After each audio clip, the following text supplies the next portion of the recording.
The first transmission came through the Deep Space Monitoring Station at 0347 hours, Terran Standard Time. Dr. Sarah Chen had been pulling another all-nighter, her coffee long since gone cold, when the cascade of alien mathematics flooded her screens. The signals originated from beyond the Kuiper Belt, moving at velocities that should have been impossible for any known propulsion system. What made her blood run cold wasn't the technology, it was the emotional undertone embedded in the data patterns. Grief. Raw, overwhelming grief that somehow translated across species and star systems. The vessel that emerged from hyperspace 3 days later defied every assumption humanity had made about alien engineering. Rather than the sleek, geometric forms their xenobiologists had predicted, this craft resembled something organic, a massive, crystalline structure that pulsed with bioluminescent patterns reminiscent of deep-sea creatures. Its hull seemed to shift and flow like liquid mercury, occasionally revealing glimpses of impossible architecture within. Captain Martinez of the orbital defense platform Cerberus was the first to make visual contact. His report, later classified and buried in military archives, described the ship as beautiful and terrible, like watching a star die in slow motion. The alien craft maintained a perfect geosynchronous orbit above Earth's Pacific Ocean, neither advancing nor retreating, simply waiting. It was during the initial diplomatic overtures that humanity first encountered her. The being who would become known as Zarathul emerged from her ship in what could only be described as a diplomatic pod, a smaller version of the main vessel that seemed to grow from its hull like a seed pod from a flower. When she stepped onto the neutral space station hastily constructed for first contact, every human present felt a shift in the very air around them. She stood nearly 8 feet tall, her form humanoid but clearly evolved under different gravitational and atmospheric conditions.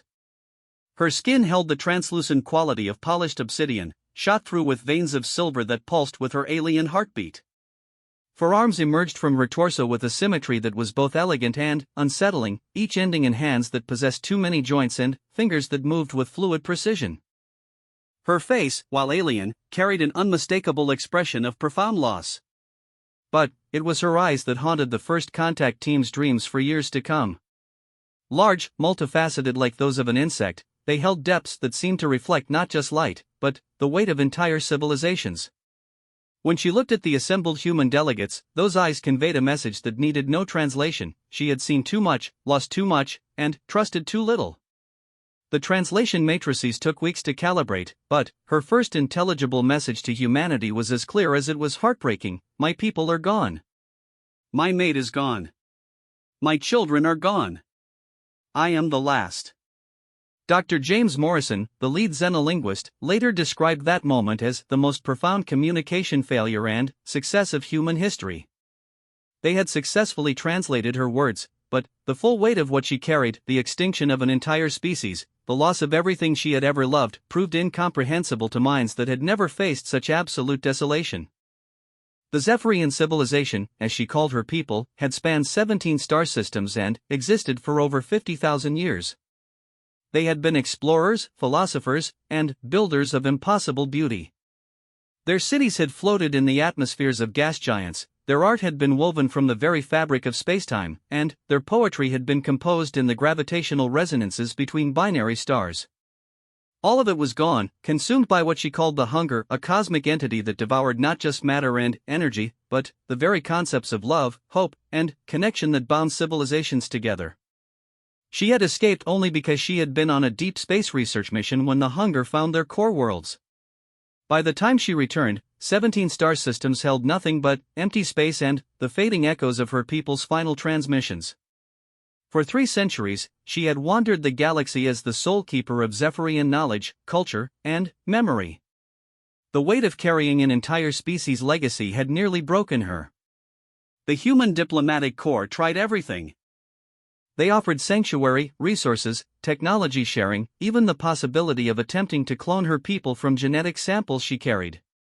But Zarathul had seen too much of the universe's cruelty to trust easily. She had encountered dozens of species during her wandering years, and each had eventually revealed the same fundamental flaw: they all sought to use her knowledge for their own advancement, to exploit her tragedy for their gain. Humanity's early efforts followed predictable patterns. The military wanted her weapons technology, the Zephyrians had developed defensive systems that could manipulate dark matter itself. The corporations salivated over her industrial secrets. Her people had learned to transmute base elements into any configuration at the quantum level. The scientists coveted her accumulated knowledge. She possessed the compressed learning of 50 millennia of advanced civilization. But Zarathal had learned to recognize the signs of exploitation disguised as sympathy. She had seen species promise sanctuary while secretly planning dissection, offer friendship while plotting enslavement, extend compassion while harboring greed. Her response to humanity's overtures was polite but firm rejection. She would share nothing of value, trust no one completely, and remain aboard her ship until she decided whether Earth's dominant species was worth saving or simply another disappointment in a galaxy full of them. For 6 months, the standoff continued. Zarathal remained in her ship, occasionally accepting basic supplies but refusing all meaningful contact. Earth's governments grew impatient, then frustrated, then hostile. Some factions began discussing the possibility of forced extraction of her knowledge, not understanding that such actions would only confirm her worst suspicions about humanity's nature. It was during this tense period that Marcus Webb entered the story. Marcus was nobody special by most measures. A junior maintenance engineer on the space station, he had no advanced degrees, no diplomatic training, and no particular expertise in xenobiology or first contact protocols. What he did have was a profound understanding of loss, earned through the hardest possible experience. 5 years earlier, Marcus had lost his wife and daughter in a transport accident, a mechanical failure that investigation revealed could have been prevented with proper maintenance procedures. The guilt of that knowledge, the understanding that carelessness had cost him everything he loved, had nearly destroyed him. 4 months, he had existed in a haze of alcohol and self-recrimination, his life spiraling toward complete collapse. The moment of change had come when he realized a fundamental truth: he could choose to be destroyed by his grief, or he could choose to be forged by it. The man who had failed to save his family could die, and from his ashes could rise someone who would never allow such failures again. It was not about forgetting his pain or pretending his loss didn't matter, it was about transforming that pain into purpose, that loss into strength. The man who destroys his weak self can never be destroyed by others. Marcus had rebuilt himself from the ground up. He learned every maintenance protocol with obsessive precision, studied failure analysis until he could predict system breakdowns before they occurred, and dedicated himself to ensuring that no one else would lose what he had lost due to preventable accidents. He became known throughout the engineering corps for his reliability, his attention to detail, and his quiet understanding of what truly mattered. It was this transformed version of Marcus who encountered Zarathal during a routine maintenance check of the docking systems near her ship. The meeting was not planned, not orchestrated by diplomats or approved by committees. Marcus was simply performing his duties when a malfunction in her ship's docking interface triggered emergency protocols. Following standard procedure, he suited up and went to investigate, not knowing that his actions would change the course of human-alien relations forever. When he reached the interface junction, he found her there, working on the problem from her side. Through the transparent aluminum barriers that separated them, their eyes met for the first time. In that moment, Marcus saw something he recognized, the look of someone who had lost everything and was still trying to figure out how to continue existing. He couldn't speak, since their respective atmospheres prevented direct communication. Instead, he simply worked alongside her, matching his movements to hers as they diagnosed and repaired the malfunction together. It took 2 hours of careful, methodical work, and, during that entire time, neither made any attempt to exploit the situation or extract information from the other. They simply worked. When the repair was complete, Marcus did something that no human had done before: he acknowledged her loss. Not with words or grand gestures, but with a simple action. From his maintenance kit, he removed a small hologram projector, a cheap device that maintenance workers used to display technical schematics. Instead of technical data, he programmed it to show images from his own life, pictures of his wife and daughter, moments of happiness now preserved only in light and memory. Then, he placed the projector where she could see it and walked away. The next day, when he returned for his regular maintenance duties, he found a response waiting for him.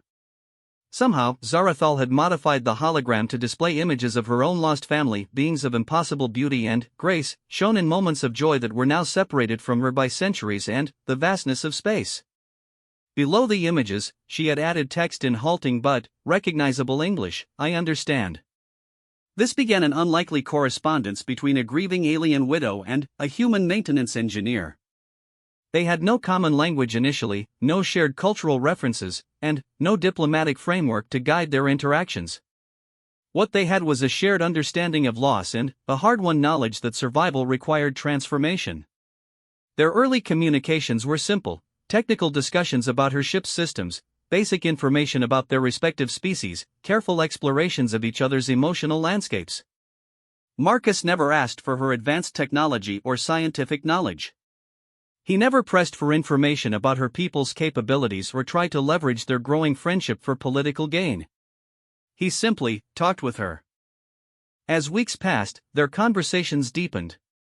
Zarathal began to share fragments of Zephyrian philosophy, not as gifts to humanity but as exchanges between two beings who understood suffering.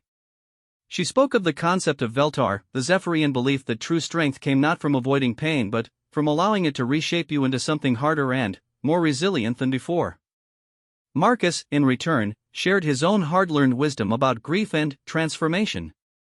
He told her about the night he had chosen to stop drinking, to stop wallowing in self-pity, and to rebuild himself into someone worthy of his family's memory.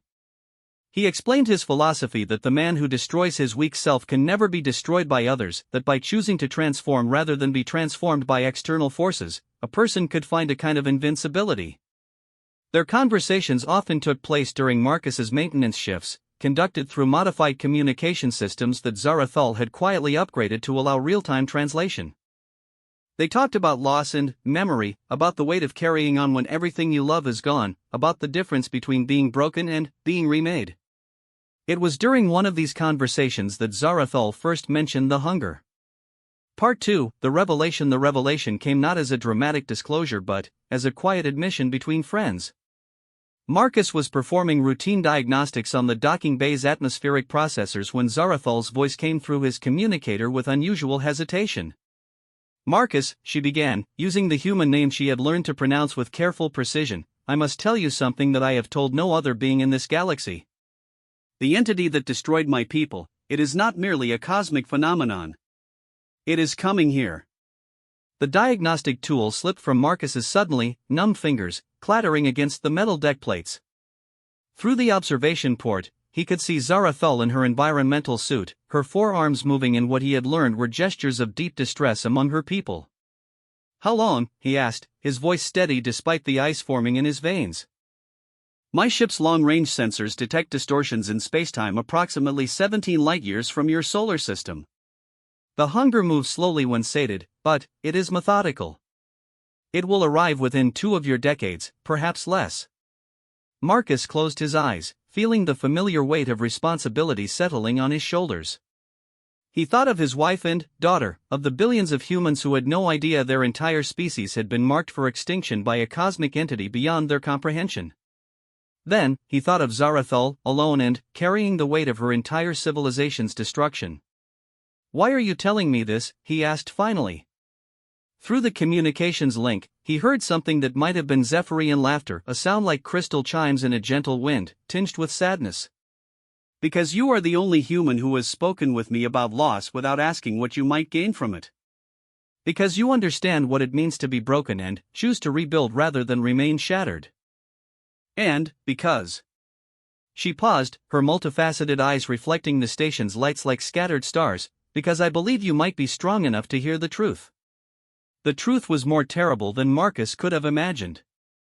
The hunger was not a natural phenomenon but something far worse, the remnant of a civilization that had chosen to transcend physical existence by consuming the fundamental forces that bound matter and energy together. Eons ago, the beings that became the hunger had faced their own extinction and decided that rather than die, they would become something that could never die: pure consumption, endless appetite, the antithesis of creation itself. They had succeeded too well. The hunger could devour not just planets and stars, but the concepts that gave life meaning. When it consumed a civilization, it didn't just destroy their bodies and technology, it erased their love, their dreams, their connections to one another. Survivors didn't just lose their people, they lost the ability to remember why those people had mattered. Zarathul had only escaped this fate because she had been protected by experimental shielding during her research mission, technology designed to study quantum consciousness that had inadvertently preserved her emotional connections to her lost people. She was possibly the only being in the galaxy who remembered what love felt like after witnessing the Hunger's work. I have seen 17 civilizations face this entity, she continued, her voice carrying the weight of impossible experience.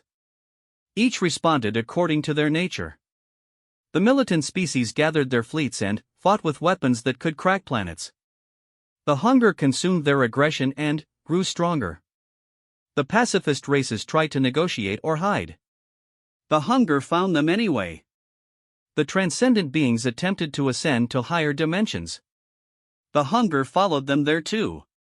Marcus listened with growing horror as she described civilization after civilization falling to this cosmic predator. Some lasted days, others centuries, but all eventually succumbed. The Hunger was not just powerful, it was adaptive, learning from each encounter and becoming more effective with each consumption. What about running? Marcus asked. If humanity began evacuation efforts now, surely some could escape to other galaxies? The Hunger can sense consciousness across vast distances. It is drawn to complex thought, to emotional connections, to the very qualities that make life worth living.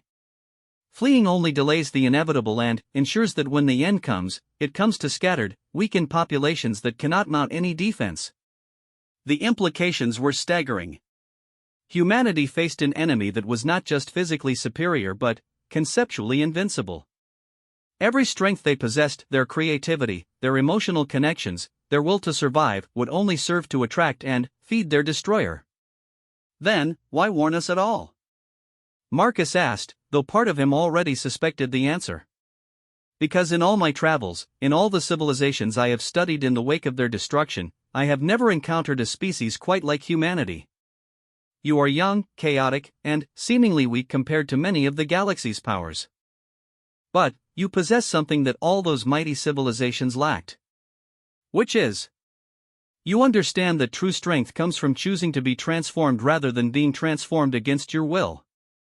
Every human I have studied through your historical records has faced this same fundamental choice: be broken by circumstances or be forged by them. Your greatest heroes are not those who never fell, but those who fell and chose to rise again stronger. Zarathul's analysis of human nature had consumed months of careful study. She had accessed Earth's data networks, studied their literature, history, and philosophy with the desperate hope of finding something, anything, that might suggest humanity could succeed where 17 other civilizations had failed. What she found was a species that seemed almost designed for this ultimate test. Humans, she discovered, were unique in their relationship with suffering. Most intelligent species try to minimize pain and maximize comfort, seeking stability and predictability in their existence. Humans, paradoxically, seem to grow stronger in the face of adversity. Their greatest achievements came not during times of peace but during periods of incredible hardship. They thrived on challenges that would break other species. More importantly, humans understood the concept of sacrifice for abstract principles. They would die for ideas, for other people, for future generations they would never meet. This willingness to transcend immediate self-interest was something the Hunger had never encountered. Most species, when faced with extinction, became focused solely on individual survival. But it was Marcus's personal philosophy that truly gave her hope. You said something to me once, she continued, that no being in this galaxy has ever understood. You said that the man who destroys his weak self can never be destroyed by others. This is the key to defeating the Hunger. Marcus felt a chill of understanding. You're not talking about fighting it directly. The Hunger feeds on civilizations by consuming their defining characteristics, their love, their hope, their connections to one another. But what if a species deliberately transformed itself? What if humanity chose to become something the Hunger could not consume because they had already consumed themselves? The plan she outlined was as brilliant as it was terrifying. Humanity would undergo a voluntary transformation, guided by Zephyrian technology and human ingenuity. They would not flee from the Hunger or fight it directly. Instead, they would make themselves indigestible by becoming something unprecedented, a species that had willingly evolved beyond the hunger's ability to understand or consume. The process would require every human to face their fundamental weaknesses and fears, to identify the aspects of themselves that made them vulnerable, and to systematically transform those weaknesses into strengths. It was the same principle Marcus had used to rebuild himself after his loss, scaled up to encompass an entire species. The transformation must be voluntary, Zarathul explained. Each individual must choose to destroy their weak self and become something stronger. Those who refuse or fail will become vulnerabilities that the hunger can exploit to reach the rest. This is why I could not share this plan with your governments or scientists. Institutions cannot make this choice. Only individuals can. Marcus understood the implications immediately. This was not a solution that could be imposed from above or implemented through policy and law. It required every single human being to undergo the same painful process of self-examination and transformation that had taken him years to complete. And they would have to do it while maintaining their humanity, their connections to one another, and their will to continue existing. How many people have you told about this? None. Until now, you are the only being in this galaxy I have trusted with the complete truth. The question is, are you strong enough to help me save your species?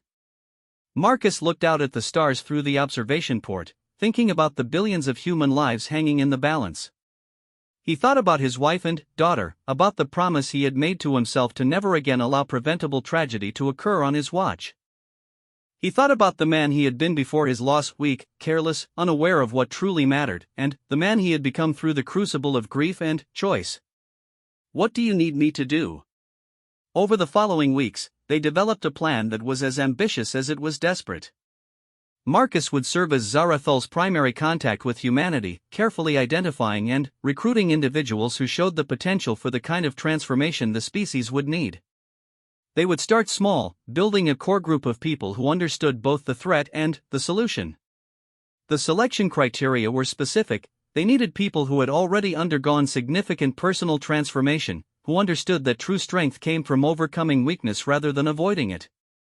Veterans who had overcome trauma, addicts who had achieved sobriety, survivors of abuse who had refused to let their experiences define them, scientists who had rebuilt their theories in the face of contradicting evidence.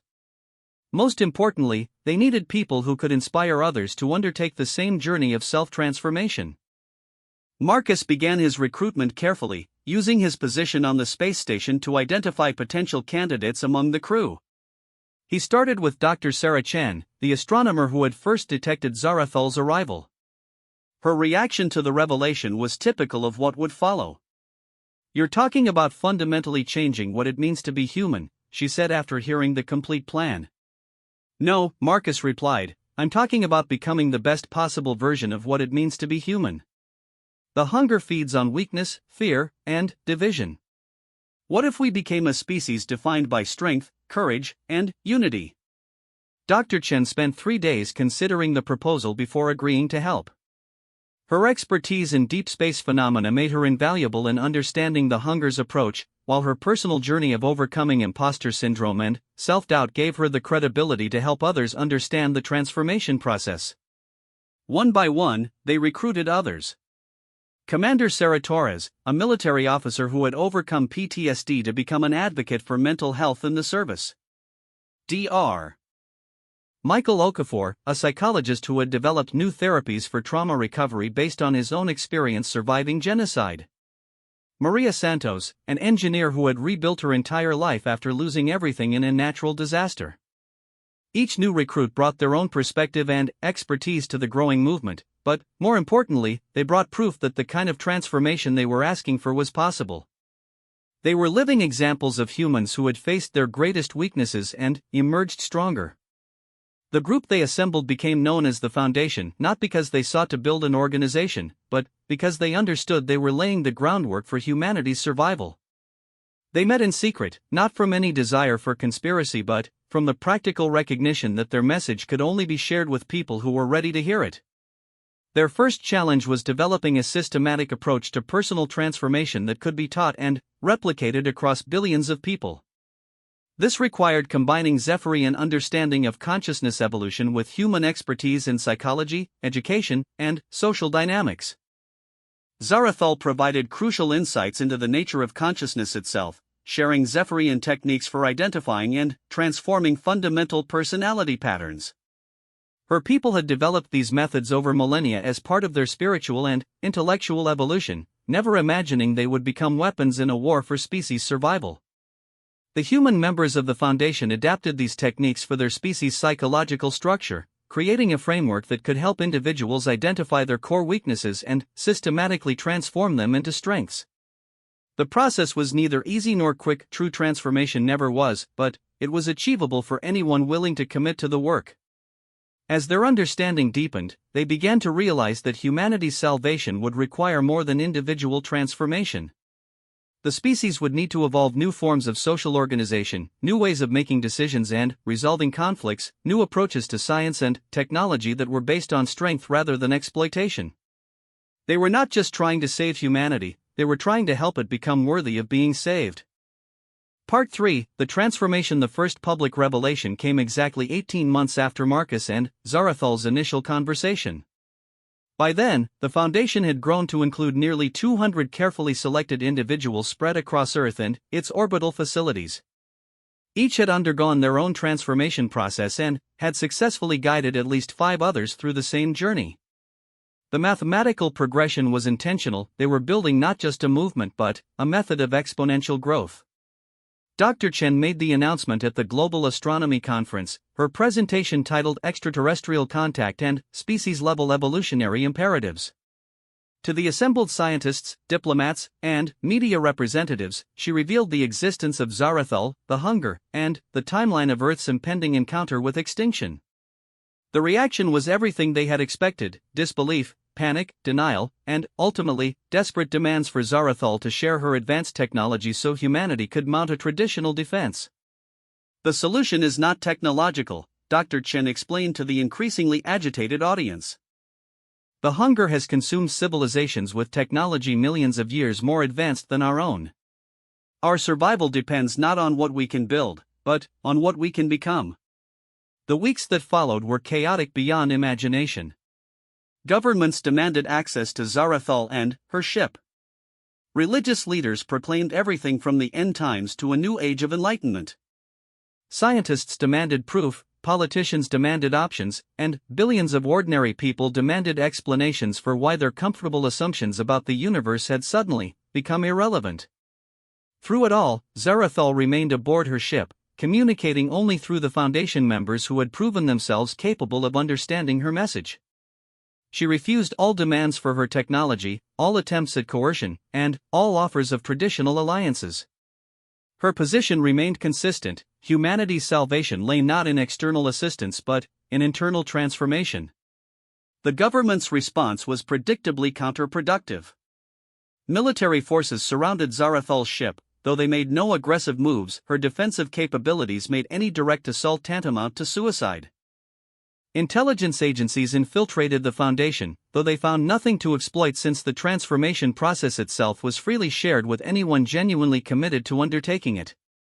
Diplomatic corps demanded negotiations, though Zarathul had made clear that the terms were non-negotiable: transform or perish. It was during this period of crisis that the true test of the Foundation's work began. The methods they had developed for personal transformation proved remarkably effective at helping people process the existential terror of facing species extinction. Those who committed to the process found that their fear transformed into determination, their helplessness into purpose, their despair into strength. But those who resisted the transformation, who clung to old patterns of thought and behavior, found themselves increasingly unable to function as the reality of the hunger settled into human consciousness. Denial could only last so long when faced with evidence that was both overwhelming and undeniable. The social dynamics that emerged were unlike anything in human history. Traditional power structures became irrelevant when the currency of survival was not wealth or position but psychological strength and emotional resilience. Corporate executives found themselves learning from janitors who had overcome addiction. Military commanders sought guidance from teachers who had transformed childhood trauma into pedagogical wisdom. World leaders discovered that their authority meant nothing if they could not first gain authority over their own fears and limitations. Marcus found himself at the center of a movement he had never intended to lead. His conversations with Zarathul had made him the de facto bridge between humanity and its potential salvation, but, more importantly, his own journey of transformation had made him a living example of what the process could achieve. He received delegations from every major government, each seeking some way to bypass the fundamental requirement for personal change. They offered him wealth, power, and position in exchange for easier solutions. When those failed, some attempted threats and coercion. All such efforts proved futile. The man who had already destroyed his weak self truly could not be destroyed by others. "You're asking us to give up everything that makes us human," complained Senator Richardson during one particularly heated meeting with Foundation representatives. "No," Marcus replied with the patient certainty of someone who had already walked this path. "We're asking you to become fully human for the first time. Everything you're afraid of losing, your ego, your need for control, your illusions of invulnerability, those aren't what make you human. They're what make you weak." The transformation process itself was deceptively simple in concept but brutally demanding in execution. It began with radical self-honesty. Individuals had to identify and acknowledge their fundamental fears, insecurities, and patterns of weakness. This alone proved impossible for many people who had spent their lives constructing elaborate defenses against such self-examination. For those who persevered past this initial step, the work became more structured.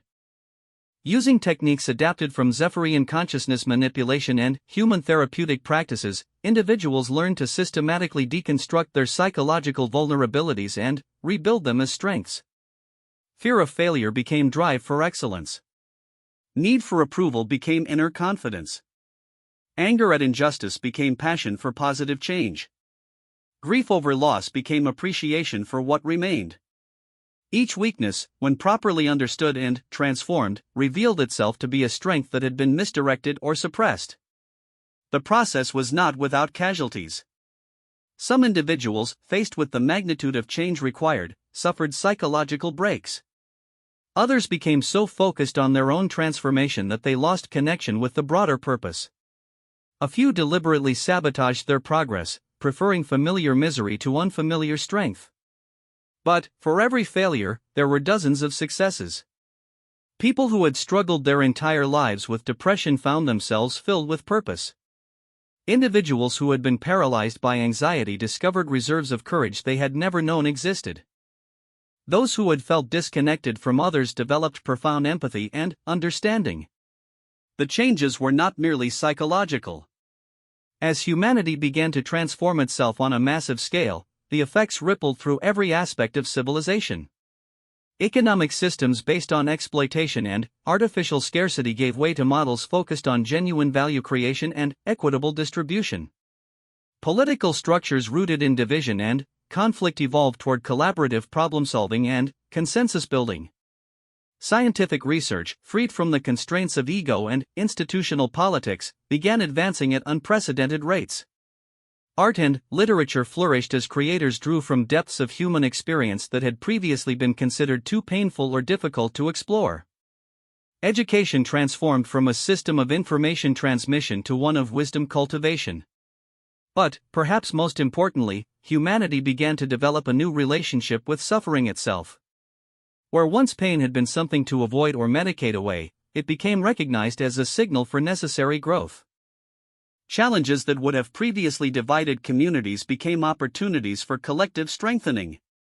Setbacks that might have caused despair became invitations for innovation and adaptation. This transformation in humanity's relationship with adversity proved crucial as the hunger drew closer. Zarathul's long-range sensors provided increasingly detailed information about the entity's approach. It moved through space like a cosmic cancer, leaving behind not empty vacuum but regions where the fundamental constants of physics had been altered. Stars in its wake burned with different spectra. Planets showed gravitational anomalies that suggested changes to their basic matter structure. Even the background radiation of space itself was different, colder, somehow less capable of supporting the emergence of complex organization. It learns, Zarathul explained during one of her regular briefings to the Foundation leadership. Each civilization it encounters teaches it new methods of consumption. By the time it reaches your solar system, it will have incorporated the defensive strategies and characteristics of 17 different species. It will be prepared for everything they could conceive of. But not for what we're becoming, Marcus observed. That is our hope. The hunger has never encountered a species that voluntarily transformed itself in anticipation of contact. Its entire strategy is based on consuming what civilizations are, not what they choose to become. As the hunger's arrival became inevitable, humanity's transformation accelerated. The Foundation's original core of 200 had grown to millions, then hundreds of millions. The exponential growth they had planned for was happening ahead of schedule, driven by the urgency of approaching extinction and the demonstrable benefits of the transformation process. But they faced a fundamental problem: not everyone was capable of or willing to undertake the necessary changes. Approximately 30% of the human population proved psychologically incapable of the transformation, lacking either the cognitive flexibility or emotional resilience required for such fundamental change. Another 20% actively resisted, preferring to maintain their existing patterns even in the face of species extinction. This created an unprecedented moral dilemma. The Foundation's projections suggested that the hunger could exploit the consciousness patterns of even a small percentage of untransformed humans to access and consume the entire species. Like a computer virus that only needed one vulnerable system to compromise an entire network, the hunger's method of operation meant that humanity's survival required near-total transformation. The debate over how to handle this crisis consumed months of agonized discussion within the Foundation. Some argued for forced transformation using Zephyrian technology to alter people's consciousness whether they consented or not. Others insisted that the transformation was meaningless unless it was freely chosen, even if that choice doomed the species. It was Zarathul who proposed the solution, though she presented it with obvious reluctance. "My people faced a similar choice near the end," she revealed during a private conversation with Marcus. "We could have forced our transformation technology on everyone, ensuring species survival but destroying the very freedom and individuality that made survival worthwhile. Instead, we chose to preserve the right of choice, even knowing it would make us vulnerable." "And the hunger destroyed your people because of that choice?" "Yes. But my people died as themselves, not as something we had forced them to become. There is honor in that, even in failure." Marcus spent days wrestling with the implications. The utilitarian calculation was clear: forced transformation would save the species but destroy its fundamental humanity. Voluntary transformation preserved human dignity but might result in extinction. The answer came to him during one of his routine maintenance shifts, while he was working on the same docking system where he had first encountered Zarathul. As he calibrated the atmospheric processors that kept thousands of people alive in the vacuum of space, he realized that the choice was not between forced transformation and extinction, it was between different definitions of what humanity meant. If humanity could only survive by abandoning its commitment to individual freedom and dignity, then what survived would not really be human regardless of its genetic makeup. But if humanity could transform itself while maintaining its core values, then what emerged would be not just human but more human than what had existed before. The Foundation made its decision: the transformation would remain entirely voluntary. Those who chose not to participate would be offered every possible protection and accommodation, but they would not be forced to change. Humanity would face the hunger as a species divided between the transformed and the untransformed, accepting the risk that this division might prove fatal. This decision led to the development of what became known as the Sanctuary Protocol. Using Zephyrian technology, the Foundation constructed heavily shielded habitats throughout the solar system, designed to protect untransformed humans from the hunger's influence. These sanctuaries could maintain small populations indefinitely, preserving human genetic and cultural diversity even if the main population was consumed. The psychological effect of this decision was profound. By demonstrating that the transformation was truly voluntary, that people could choose safety without change, the Foundation removed the element of coercion that had been preventing many individuals from committing to the process. Paradoxically, offering people the right to remain unchanged made more of them willing to transform. In the final months before the hunger's arrival, approximately 85% of humanity had successfully undergone the transformation process. The remaining 15% were distributed among the sanctuary habitats or chose to remain on Earth, accepting whatever fate awaited them. Those who had transformed found themselves becoming something unprecedented in human experience, individuals who maintained their essential humanity while possessing psychological and emotional resilience that bordered on the supernatural. They retained their capacity for love, creativity, and joy, but had eliminated the fears, insecurities, and destructive patterns that had previously defined human limitation. More importantly, they had developed new forms of collective consciousness that allowed them to function as a unified species while preserving individual autonomy. Through the transformation process, humans had learned to share emotional and psychological resources without losing personal identity, to make collective decisions without surrendering individual judgment, to support one another's growth without imposing conformity. As the hunger's approach became detectable by Earth's most sensitive instruments, humanity prepared for the ultimate test of its evolution. The entity that emerged from hyperspace at the edge of the solar system defied all attempts at description. It was not a ship or a creature but something that existed in the spaces between concepts, a presence that could only be perceived by its effects on surrounding reality. Space itself seemed to recoil from its presence, gravitational fields fluctuated wildly, and the background radiation that had been constant since the universe's creation developed patterns that hurt to contemplate. Its first probes reached out toward the inner planets with tendrils of force that existed partially outside normal spacetime. These scouts had consumed entire star systems in other galaxies, reducing complex civilizations to raw material for the hunger's continued expansion. But, when they reached Earth, something unprecedented happened. The probes encountered human consciousness and found it indigestible. Where the hunger expected to find the familiar patterns of fear, desperation, and weakness that had characterized every other species at the moment of first contact, it instead found something it had never encountered, a species that had voluntarily transformed itself into something stronger than what it had been, that had chosen to face its destroyer not by running or fighting but by becoming something that could not be consumed. The transformed humans did not resist the hunger's probes. Resistance would have created the conflict patterns that the entity knew how to exploit. Instead, they absorbed the probe's influence and transformed it, the same way they had learned to transform their own weaknesses into strengths. The hunger's attempts to instill fear were met with courage that had been forged from overcoming fear. Its efforts to create division encountered unity that had been built from embracing diversity. Its strategy of consuming hope found hope that had been refined from accepting despair. For the first time in eons of cosmic consumption, the hunger encountered something it could not digest, a species that had already consumed itself and emerged stronger. The entity's confusion was palpable, rippling through local space as it attempted to comprehend what it had found. Its probes withdrew, regrouped, and returned with greater force, trying to find some weakness in humanity's transformation that could be exploited. But the humans had learned well the lesson that Marcus had taught them: the man who destroys his weak self can never be destroyed by others. As a species, they had systematically identified and transformed every psychological vulnerability that could be used against them.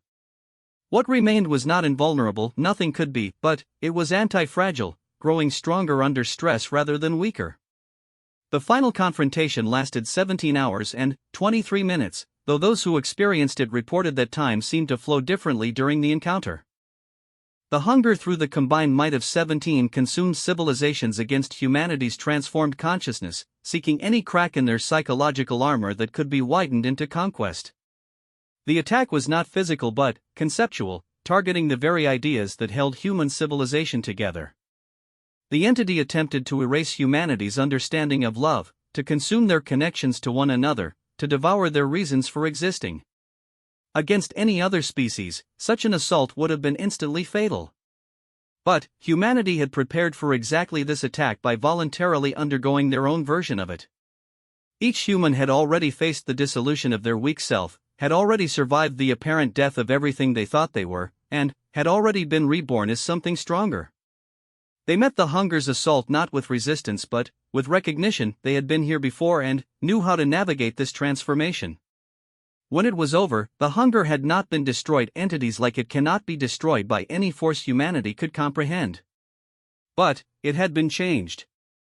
For the first time in its existence, it had encountered something that could not be consumed, something that had made itself indigestible through the simple act of voluntary transformation. The entity withdrew from the solar system, not in defeat but in confusion. Its fundamental nature required it to consume, but it had learned that consumption was not always possible. Humanity had taught it that some things could only be transformed, never consumed, and that true strength came from choosing to change rather than being forced to change. In the aftermath, as humanity began to understand what they had accomplished, Zarathul made her final revelation. "My people could have saved themselves," she said during her last conversation with Marcus. "We possessed the knowledge and technology to undergo the transformation your species has achieved. But we chose not to, believing that such fundamental change would make us no longer Zephyrian." "Do you think we're still human?" Marcus asked.